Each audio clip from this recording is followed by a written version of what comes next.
नमस्ते दोस्तों, जय साईं राम। आज मैं आपको एक कहानी सुनाऊंगी जिसका नाम है भगवान सब देखता है। तो एक गांव था, वहां पर एक सेठ रहा करता था। उसका बहुत बड़ा व्यापार था, पर उसके घर कोई संतान नहीं थी, यानी कि उसके घर में कोई बच्चा नहीं था।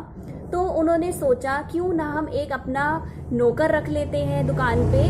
तो वो एक 12 साल के 13 साल के बच्चे को नौकर रख लेते हैं, और वो नौकर भी दिन रात बड़े प्यार से उनकी सेवा भी करता और दुकान को भी संभालता था। ऐसे करते करते कई साल बीत गए।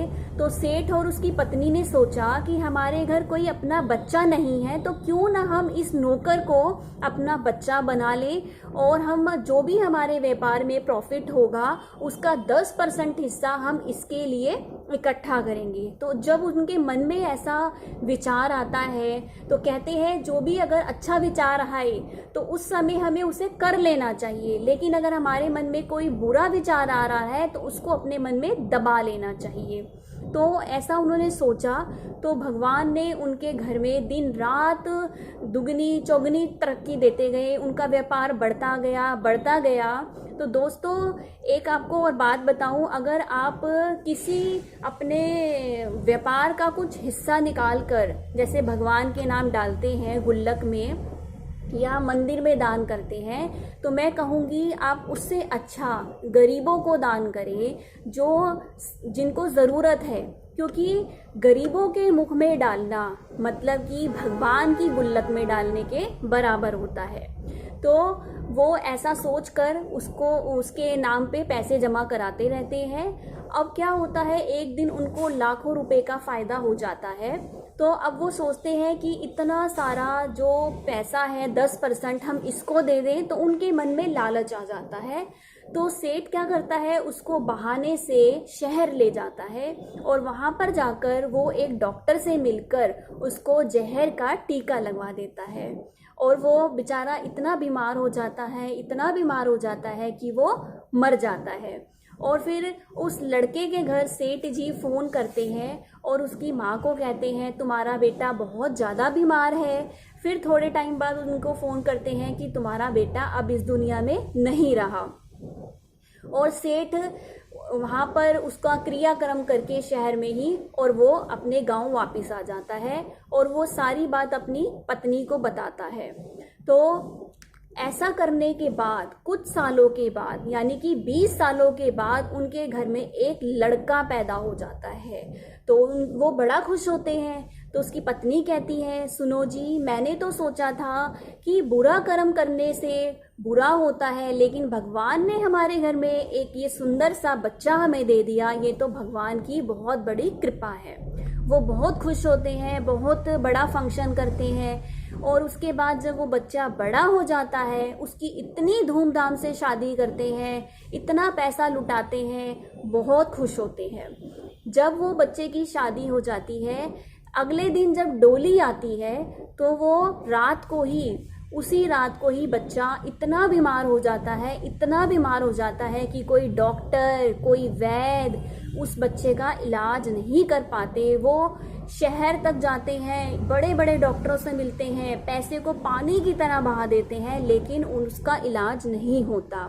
इतना पैसा खर्च होता है कि उनका दुकान बिक जाती है, घर भी बिक जाता है, और अब वो बेचारे किराए के घर में एक कमरे में रहते हैं सारे। और इतना बीमार वो सेठ इतना परेशान हो जाता है, उनको खाने के भी लाले पड़ जाते हैं। तो एक दिन वो बड़े ध्यान से उस बच्चे को देख रहा होता है, अपने बेटे को, और कहता है, बेटा ये तेरे साथ ऐसा क्यों हो गया। तो ऐसा सुनकर वो लड़का हंसा और बोला, पिताजी आपने मुझे पहचाना, मैं कौन हूँ। तो उस सेठ को उस लड़के की छवि अपने बेटे में दिखाई दी।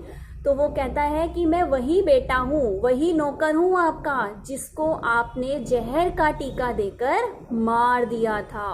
तो यह सुनकर तो सेठ बड़ा हैरान हो गया और बोला कि ठीक है, मैंने तुझे मारा था, पर तेरी पत्नी की क्या गलती थी। वो उस बेचारे की क्या गलती थी कि तूने उसको इतना बड़ा ऐसा दुख दिया। अब वो पूरी उम्र तेरे इस सेवा करती रहेगी, सड़ती रहेगी और हम मतलब इतने गरीबी में जिएगी। तो वो हंसता है और कहता है, पिताजी ये वही डॉक्टर है, वही नर्स थी जिसने मुझे जहर का टीका लगाया था। तो ऐसा सुनकर तो सेठ एकदम से हिल जाता है और उसको अपने जीवन से ऐसा वैराग हो जाता है, ऐसा मतलब नफरत हो जाती है अपने इस कर्म से कि वो क्या करता है, सब छोड़ छाड़ कर जंगल में चला जाता है और वो साधु बन जाता है। तो दोस्तों मेरा इस कहानी से यह मतलब है कि आप जो आज करेंगे, अगर आप अच्छा करेंगे तो वो आपको आज अच्छा फल ना मिलके अगले जन्म में भी शायद अच्छा फल आपको मिल सकता है। लेकिन अगर आप कोई आज गलत कर रहे हैं तो शायद आपको उस गलती की सज़ा साथ साथ ना मिले, 5 साल 10 बार या फिर शायद अगले जन्म में जाकर भी मिल सकती है। क्योंकि जो भगवान है वो सब कुछ देख रहे होते हैं, चाहे वो हम अच्छा काम कर रहे हों चाहे हम गंदा काम कर रहे हो।